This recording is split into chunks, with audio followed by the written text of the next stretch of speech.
You are probably one of the most interesting people we have ever had on this show. Your career is just absolutely amazing. So congratulations. Yeah, don't Google search me because it's horrific. Mate, not only are you a filmmaker, but you've created some of the best ever attractions that you can go and see. Tell us a little bit about your career and how you came into developing attractions like this. Sure. When I grew up, I lived in San Diego, and San Diego had SeaWorld. In Sydney, there's SeaWorld of Australia. And there's also a SeaWorld in San Diego. And anyway, I got a job there as a walrus, and I worked my way up the food chain. I was a costume character. Yep. And I became a penguin, and worked my way up to become the vice president of entertainment for SeaWorld. And in doing so, I got to get my hands on all sorts of things because this was in the 80s and things were growing quickly. And so I got to play with fireworks. I got to work with animatronics. I got kind of a little lesson on everything. So I was a jack of all trades, master of none. And so that's what got me into the kind of the themed entertainment business. And with the themed entertainment business, you get to play with everything, including film. And that's when I started really having this love for film. So, yes, I still do lots of work with theme parks and resorts. Universal and Disney have been very, very good to me. There's a group in China here named the Chimlong Group. They've been fantastic. So still do a lot of that. Those budgets are a lot healthier than the budgets I work with when we do our own independent films. So have you always been a film lover? Was film something that you've loved ever since you were a kid? Oh, yeah. I'm probably one of your typical ones where I was completely and totally blown away by Jaws when I saw it the first time. The first time I saw Jaws, I was in the back seat of a Volkswagen at a drive-in movie theater because when it was first released, they thought it was just going to be, a B movie and go to the drive-in. So initially, it actually went to a couple of drive-in movies. My brother and his date at the time dragged me along, and we thought we were watching a documentary. And of course, the rest is history. And I think my head still hurts for when I jumped up when the head popped out and I hit the top of the Volkswagen.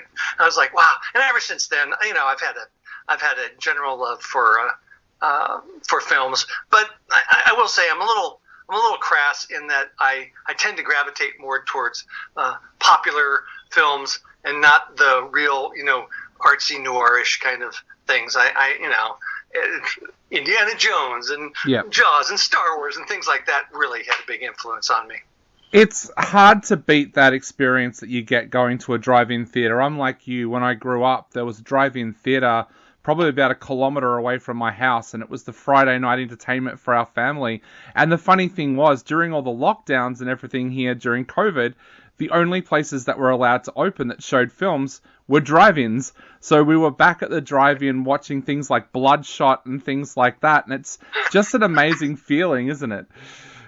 That's great. Yes, I actually had not taken my kids. This was about years ago, but I'd never taken them to a drive-in. So I was like, I want to take them to a drive-in. And it was when the first remake, not the remake, but what is it, number 4 of or whatever of Star Wars came out. Yep. And we go, and this is in Florida. And in Florida, what a lot of the guys do is they'll take their pickup truck and they'll back it up so you can sit in your lawn chair in your pickup truck and watch, the movie. And there was this one guy sitting next to us, and the kids had never experienced this before. And Star Wars is playing, and this guy is smoking like a fiend. And every 5 minutes, he'd finish a cigarette and he'd flick it in the air, and it would go shooting across, and the kids were enamored like it was a special effect. They're like, wow, shooting stars during Star Wars. So it is a different experience. So, John, tell us a little bit about what you're doing in China at the moment, because you're talking to us right now from quarantine in China. What are you doing there at the moment? Yes, well, I mentioned there's a group here that owns a number of resorts, theme parks, hotels, and zoos, and they're a terrific group called the Chimlong Group. And we've worked with them for, 15 years at least.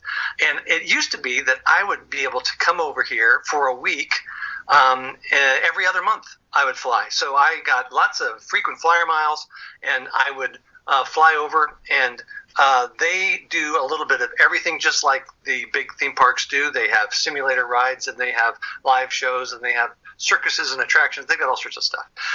Anyway, so I consult for them, and have produced a number of attractions, including a 3D movie, 15-minute long 3D movie that involved nothing but animals.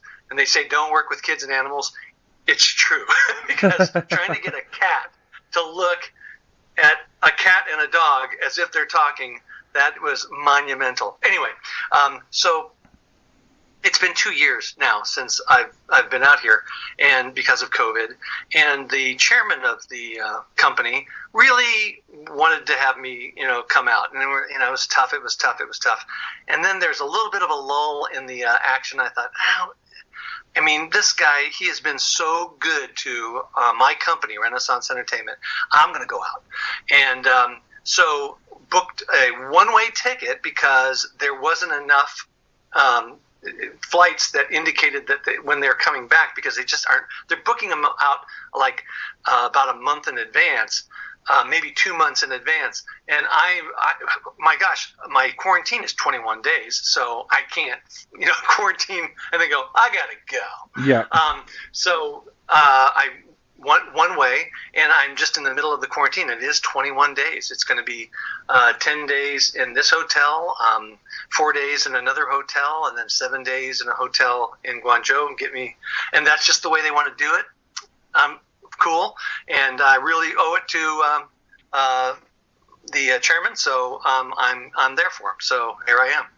So do you spend your time in quarantine writing? Because I know that you are a prolific writer. So do you spend your time in quarantine working on new ideas and working on new projects?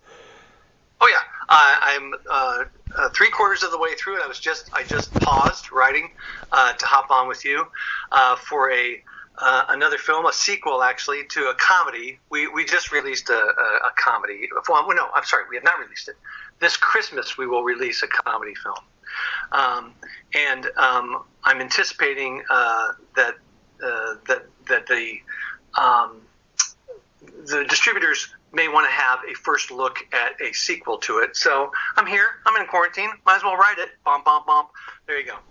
So I'm kind of knocking that out. Now, talking of releases, you've got Scare Zone coming out. Tell us a little bit about Scare Zone, because I have absolutely fallen in love with this film. Well, Scare Zone, obviously, again, going back to films that influenced me. Oh my gosh, the first time I saw Carrie, when the hand came up, I about peed myself. And of course Halloween was huge. The Exorcist freaked me out forever, and so I've always been a big horror movie fan. And when you are going to do a film and you are on a budget, one of the best genres in the world is horror, because they are so forgiving. The audiences really just want to have a good time. They don't care if there's a star in it. They don't care, where the location is, or if it's a period piece or whatever. All of those things kind of help and add to it. But for the true, horror fan, they don't care. They just want to have a good time, be scared, laugh a little bit. In fact, laugh a lot. And so I really wanted to be able to do a horror movie that would be like a popcorn movie, just something that doesn't take a whole lot of mental capacity. You just let it flow over you, have a good time, and I tapped into my theme park relationships to be able to do an affordable one that hopefully looks like $1 million, but it's not. And that was due to the fact that I have a relationship with Universal. Universal does Halloween Horror Nights, which is very popular, throughout the world, and they happen to have on a soundstage, a Halloween Horror Nights maze that they were holding after Halloween for a convention that was going to happen, where they were going to give tours and show you, this is how we build the sets and this is what we do. And so it was going to sit there dormant for 3.5 weeks, and I said, can I go in there and shoot something? And they said, yeah, if you don't break anything, and if you break it, you got to fix it. And so that's how we got into it. And so the script for this was kind of written backwards, because I had an opportunity, and I had to fit a story within that opportunity. And one of the things that's always been in my mind, and has now popped up a couple of times in films, but is like, what if a killer nests in a haunted house and starts, taking out people? What would happen if I saw someone murdered right in front of me? Would I just go, oh, that's so fake? Or, would I freak out? Would I be able to tell the difference? Those are the kind of things that kind of led to the script.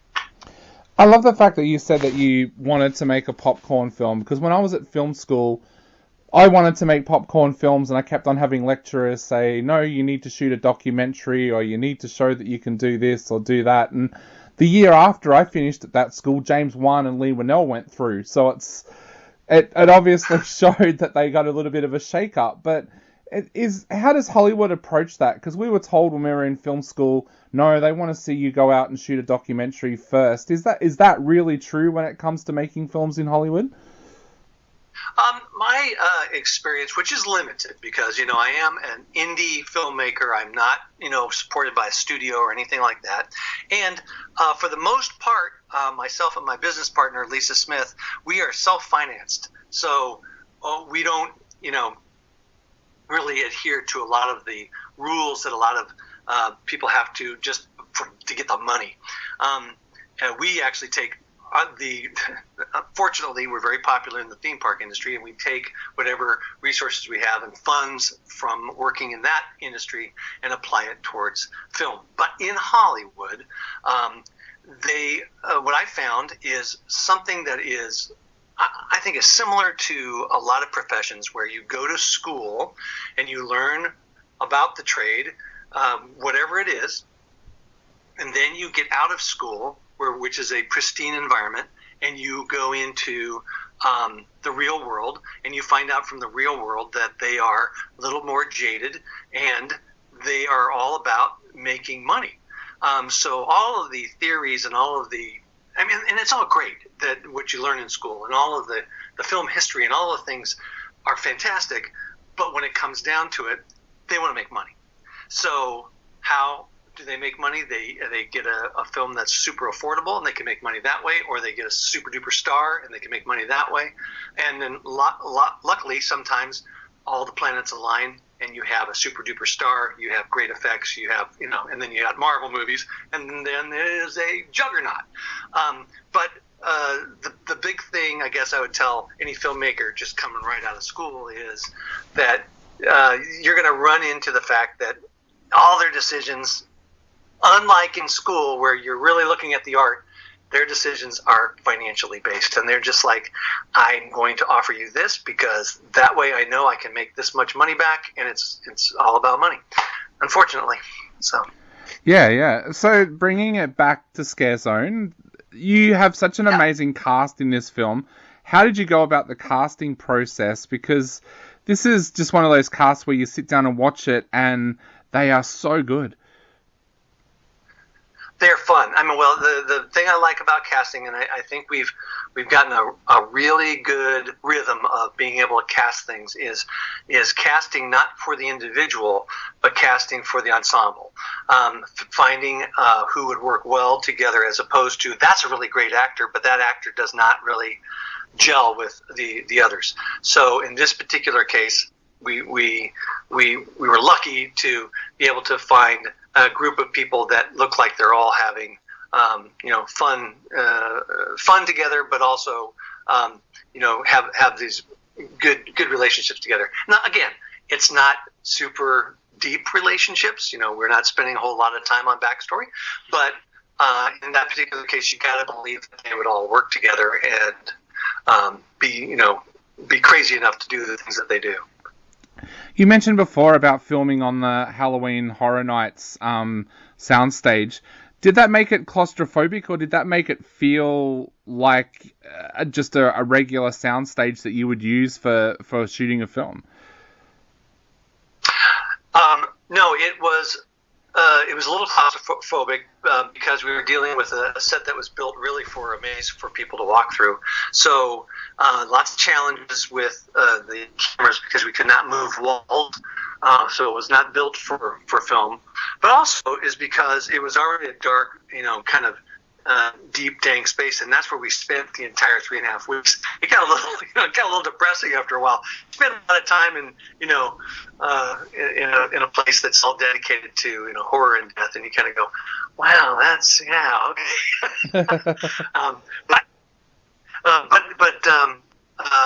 One of the things that I struggled with, and I don't even know if I did the right thing, is I didn't know if I wanted to ever leave the house once we got inside of it. But I do. We go out. We pop out and we come back in because I did want to have that sense of how are they going to get out of this, and leaving the maze, kind of opens it up for you to take a breath. That's probably a good thing, rather than just get you in the maze the whole time. So I made that choice. It was just a choice, but that's what I did. And I have to ask, did you break anything that you had to fix? Oh, yeah. Actually, we created a lot of things that we have to break. In one scene, the Summer gets cornered and blocked by the killer. I'm not giving anything away. But she has to take the monkey wrench that you see early in the movie and bust through a wall. Well, we created that window to be able to have her bust through so that we could just bust it up. And we actually created a couple of them so she could bust it up, do it again. And then we removed it, and it was just an archway that was there. We did have, in a fight scene, someone fall back and punch through a wall. We had to fix that. We scraped a couple of things. We had to fix that. But nothing really horrible. The one big thing was they didn't have a gift shop. We have a gift shop in this scene.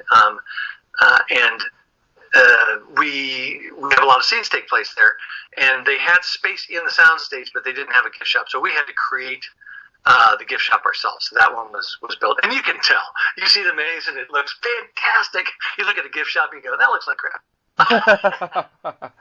Well, mate, I guess to finish off, what would you like to say to people out there who are about to sit down and watch Scare Zone for the first time?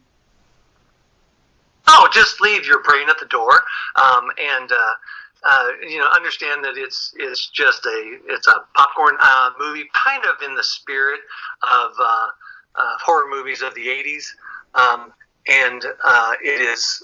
I think it's a little bit of a whodunit, which is fun, so that you don't know what's going on beat after beat. It's something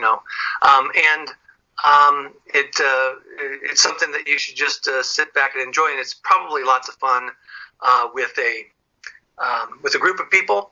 And I know that a lot of my friends, every time they say Scare Zone, they take a drink, and by the end of the movie, they are completely blotted. So.